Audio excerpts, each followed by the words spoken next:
WFMU, you're on the air. Yeah, how's it going? It's going okay. This is Philly Boy Roy. Yeah. How you doing, buddy? Yeah, not so good. Not so good? Yeah, I'm in the hospital.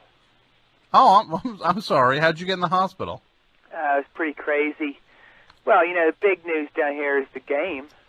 The game. Yes, that's right. The Eagles. The Eagles went down in flames. They did. Yes.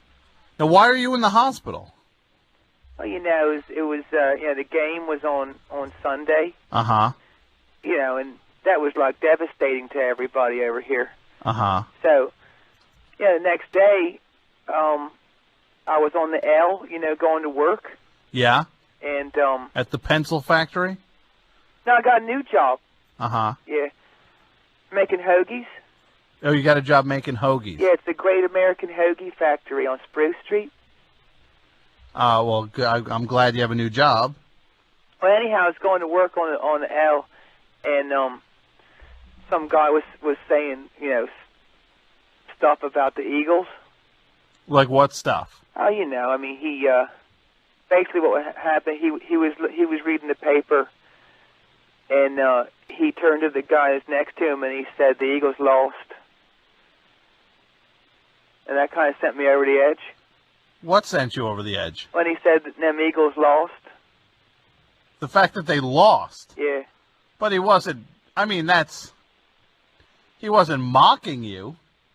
No, he didn't even know I was really listening. So what did you do then when this guy was just recounting what the newspaper said? Well, I did what anyone would do. What is that? I threw my bike at him. You threw your... Well, why did you have your bike? Oh, it's cold out there. Uh-huh. Oh, so you take your bike on the bus? Oh, no, on the L. On the L. I'm sorry. That's right. So then the whole train turned against me. Uh-huh. And got a bunch of broken ribs, and my face got burnt. Your face got burned? Yeah. How'd it get burned? A couple of kids were holding lighters up to my face while they pinned me down. Uh-huh. And they kind of were torching you a little bit? Yeah. I'm sorry. Are you in the hospital right now? Yeah, I'll be here for a couple of days, probably. Oh, I'm sorry. Yeah, the guy's pressing charges, too. Well, I guess you could say, I don't know. I mean, you started it. Right? No, you know who started it? Who? McNabb. McNabb started the fight you had. He let us down. You know, I never thought I'd say this, but Rush Limbaugh was right. How was he right? He said that McNabb was not going to shouldn't do well this year, and everyone was like, you know, coming to his defense, and now it turns out he was right. That Rush was right. Yeah, you know, we egged McNabb's house last night. Really? Yeah. How did you find McNabb's house? Oh, we know. Don't worry. Well, no, that actually would make me worry. I know where you live too. You do not. Oh yeah. You do not. Oh yeah. I'm saving it for a special night though. Oh, fantastic. Yeah. I know where you live. Oh no, you don't. Yeah, in Philly. Yeah, you don't know the exact location though. Although I told you where I work, didn't I? Oh, that's no good. I guess I could go to the Great American Hoagie Hut on It's Hoagie Factory. On Spruce Street. Yeah. You know what I invented today? What did you invent today? I invented the Howard Dean hoagie. A Howard Dean hoagie. Yeah, it's got a whole bunch of hot peppers on it. Uh-huh. So when you eat it, you go, ah! And well, that's very good. You invented that from your hospital bed? Yeah. Oh, that's good. I can't wait to tell the boss. So what, did you call in for lunch meat or something? Huh? What did you ask? No, I haven't sprung it on him yet. Oh, so you just invented it in my mind, on a piece of paper, too. You didn't, test, you didn't make a sample. Oh, no, it's going to be good, though. You didn't try making a prototype. In my mind, I did, yeah. Uh-huh. Yeah. Did you hear him scream last night? Yeah, I did. That was great. Why didn't you maybe press the call button and see if you could get a nurse to bring in some lunch meat for you and some hot peppers to maybe make this Howard Dean hoagie? Maybe I will. They closed the kitchen down, though. Uh-huh. Yeah, so there's no chance of you making your own sub sandwich. Not now, no. Uh-huh. Yeah. Well, so the Howard Dean sub sandwich is your big invention. Yeah. Oh yeah. You watching Bush right now? You got a little television in there? No, I don't. Oh, he's great. He's my man. He's your man. He's my man. Uh-huh. Yeah. You like? Is he getting your vote? Oh yeah. Oh yeah. I mean, people put him down. They say that those tax packages only benefit them one percenters. Uh-huh. But the way I look at it is like if them 1%, the ultra rich, if they don't have their houses in order, who's going to look after us? They got to take care of their stuff first. Well, I don't understand that logic. That you're saying that the 1%ers, the 1% of the population that's the richest, Yeah. has to take care of themselves first. Themselves, yeah. Yeah, themselves first, so that and then they take care of us. Oh yeah. They need that tax break first. Uh-huh. And then us guys will get our fortune back to us somewhere down the line. Your fortune. Yeah. Yeah. Well, you might not want to hold your breath before you get that fortune. So you think that they're just going to pass along a fortune to you? Oh, it's coming. Yeah. Because you waited. I think so. I mean, it makes sense to me. Doesn't it to you? It makes sense in theory, but what's to prevent them from holding on to their own money? Oh, they wouldn't do that, would they? Who, the super rich? Yeah. Sure they would. They've already got all their money, though. It's time to spread it around. This is not a socialist society. What does that mean? This is a capitalist society. What does that mean? It means that people, if they don't have to help anyone else if they don't want. They can make the money and it's theirs. Oh, well, if it was me, I'd be helping all kinds of people. I'd be taking a big sack of money down to down to South Street and beyond, and helping out my paisanos down there. Helping out who? My paisanos. Uh-huh. Like how? Like throwing them money? Tossing them a few bucks, yeah. Uh-huh. You'd bring a sack of money. Oh, yeah. Yeah. Sack of tasty cakes. Yeah. And how long before you would be unburdened of that money? Yeah, it's a good question. I never thought about that. It'd get kind of rough down there. Yeah, you're down there with a sack of money. Yeah. I was also going to have a whole bunch of gold chains on, too. Why, just showing them how rich you are? Sort of. I mean, that's like my version of shock and awe. What do you mean? Them guys see the gold hanging off my neck, and they're like, oh, my God, look at that. Yeah. Pretty impressive, And then they would say, look at all that gold on his neck, I want it. Yeah, it might get yanked off my neck. I'm taking it. That would stink. Yeah, that would stink. Hey, you watch American Idol last night and tonight? Oh, no. Oh, yeah. What, is that your show? Oh, yeah. So Bush is your man, and American Idol is your show. Oh, yeah, yeah. My kids are trying to get me to try out for that show. Really? Yeah. Why? I sing around the house all the time. They love it. They say, Dad, you got a great voice. So they think you have a good voice and that you do great on that show. Yeah. You got me thinking what song I would do. I'd probably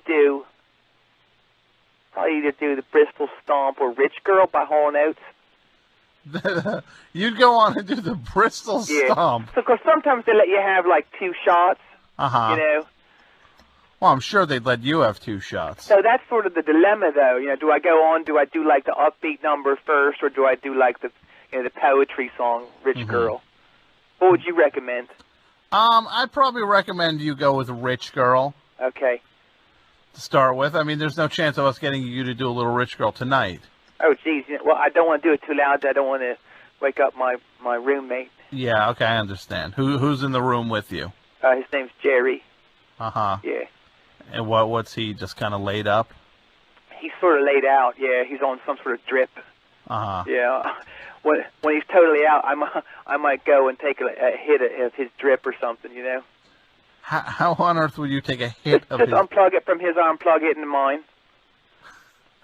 It's that easy. Because human beings are just like vacuum cleaners where you just unplug it. I don't know. It just seems like, it seems like they would probably work. I mean, I wouldn't put it in my arm for more than like 5 minutes. Yeah, you might not want to do that. That's a really not smart idea. Oh, well, I'll just leave it up to me. You'll leave it up to you. Okay, here we go. It's a rich girl, and you're going too far, 'cause you know it don't matter no way. You can rely on the old man's money. You can rely on the old man's money. Can I say bitch on the show? Well, you just did. So. It's a bitch girl, and it's going too far, 'cause you know it don't matter no way. High and dry on your own. You can get along if you try to be strong, but you'll never be strong. No, you're a rich girl. So that's sort of basically where I'm coming from. Yeah, no, that's pretty good. You like it? Yeah, I think you do great on American Idol. Thanks. You know, I used to be in a band in the mid-'80s. Uh-huh. What band was that? We were called Skookle. What is that? Skookle. Who or what is Skookle? Like the Schuylkill Expressway, the Schuylkill River. Goes right through town. I've never heard of Schuylkill. Well, then you ain't been to Philly. I've been to Philly. I must not have paid attention. Schuyllkill. Schuylkill. Schuylkill. Well, that's a catchy name for a band. Oh, and yeah. Easy to spell, also. Oh, yeah. You know, we had a demo produced by Tom Kiefer's older brother. The guy from Cinderella. Yeah, Zeke Kiefer. His older brother. Yeah. Wow, what a claim to fame. Well, you know, he did some other bands too. You know, our big gig was it was December 13th, 1986. We opened for Tease. And what were Tease like? Tease were the biggest band from Quakertown. So that's Philly rock for you. Oh yeah, we played with them down in Dover, Delaware at Chasers. Uh-huh. That was great. Yeah, what did you play? Pardon me? What instrument did you play, Philly boy Roy? Guess. Bass. Yep. How'd you know? I don't know. How'd you know? I could just tell that you're a bass player. Guess what kind of bass I played? Hold on, let me just think. Now, what year is this? Okay, so we formed in 85, and we kind of called it a day in beginning of 1988. Okay. You played a Steinberger bass. That was my backup bass. You had a backup. Yeah. Like one of those Steinberger fretless, like a headstockless basses. Yeah. It was clear too. You had a clear Steinberger so it looked bass. like I wasn't even playing nothing. It was like I wasn't holding nothing. You played a. The strings were clear too. You had clear strings on it. You played a Rickenbacker. No. You played a Fender Precision bass. No. Oh no, I wish. You played a fretless bass. Yeah. What kind of fretless bass? Like a Chapman stick? Yeah. Really? Yeah. Oh wow, I actually guessed. Oh it. yeah. Like Tony Levin. Exactly. From, but you don't want to have that totally smooth sound though, like Tony Levin did. So I played it through like one of them crate amps. Yeah. So it was kind of fuzzy. Uh-huh. But it looked really cool. No one else played that sort of thing in the hard rock scene over there. No one played a Chapman stick. Yeah. Wow, that is fantastic. Fantastically. So you, I could just picture Schuylkill. Yeah. With you on a clear fretless. No, what was it again? A Chapman stick. Chapman stick. Uh-huh. The drummer. You know what the drummer played? What? He had. He had pads, right? Yep. Oh yeah. Yeah. Yeah. Like he was not even playing like an actual drum set. No, he did have his own snare. Uh-huh. Yeah. But for the most part, it was an electronic kit. Yeah, because we played a lot of like bars, like back by the pool table. Yeah. You know, that show at Chasers was by far the biggest place we ever played. Yeah. Well, maybe I should get Schuylkill back together. I was going to try to get a band. You know this VH1 show called Bands Reunited? Yeah, I heard about that. I'm going to try to get a band called Big Dipper to reunite on tonight's show. I was saying maybe I should be going for Schuylkill. I like it. You know, it's going to be tough though, cause Denny's in prison. And Denny was what, the singer? Yeah, he was a singer. Uh-huh. What's he in for? Rather not get into that, but he's up there at Gratersford. Uh-huh. Well, Philly Boy Roy, maybe we'll do that when he gets it. When would he get out? Oh, jeez. I think he's getting out of there. Oh, well, 2050, I think. 2050? Yeah, it was something else. So he's in for another 46 years. Yeah. Yeah, that must have been something else. Yeah, don't ask. Denny. Yeah. You know what? I don't want to know. Well, I could send you some clippings from it, maybe. No, thanks. Yeah. You mean from the newspaper about what happened? Yeah, trial, everything. No, thanks. The discovery. No, thanks. Yeah. Yeah. Actually, there were 4 discoveries. It was, yeah. Well, Schuylkill, I'm surprised Schuylkill are not infamous in that regard then. Oh, yeah. We only had that tape. We had that tape that we did, but, it never really circulated like it could. Like a lot of that stuff, I guess they call it horror rock. Something like that. Our stuff was not really horror rock, but I think it would probably be embraced by horror rock fans because of, the claim to fame that we have with Denny. Well, I mean, I would be uncomfortable promoting it like that. So, but I'm sure maybe people who are into that kind of thing will discover you. It's pretty cool. I'm thinking about it now. It sounds like a good idea. You could put on the front cover of the CD, you could put Denny's mugshot, and then on the back of it, you could put, the crime scenes. Oh, that's so tasteless. You wouldn't do that. No, you do it. I mean, you're putting it out. Is that what you said? No, oh my God, I would never put that out. What's your label called? I don't have a label. Okay, we'll think of something for it then. Uh-huh. Why on earth would I want to put out a Schuylkill record? Well, I figured, the getting us back together minus Denny would be such a big thing, and then, people would be interested at that point. Uh-huh. And then we could put out this CD on your label. Yeah, I don't have a label, and I wouldn't, if I did, I wouldn't put out records from guys who apparently, I would say, if I had to guess, I bet you're friends in for murder? I mean, people always bring up the word, beheading, but that was really not all what Denny was about. Uh-huh. Well, I hope you get better soon. I do too, thanks. Maybe we can see you up here soon. I'll be up there. I guess all I can say is go Flyers and go Phillies. Uh-huh. From this point on, I'm kind of giving up on them Eagles. And the Sixers are pretty bad. Yeah. Well, I don't know what to tell you. Okay. Well, thank you, Philly Boy Roy. Oh, you have a good night. Oh, you too. Okay. Oh, you take care. Okay. Bye. Okay, bye. That was actually a nice, and one of the nicer calls I've ever experienced with Philly Boy Roy. How about that?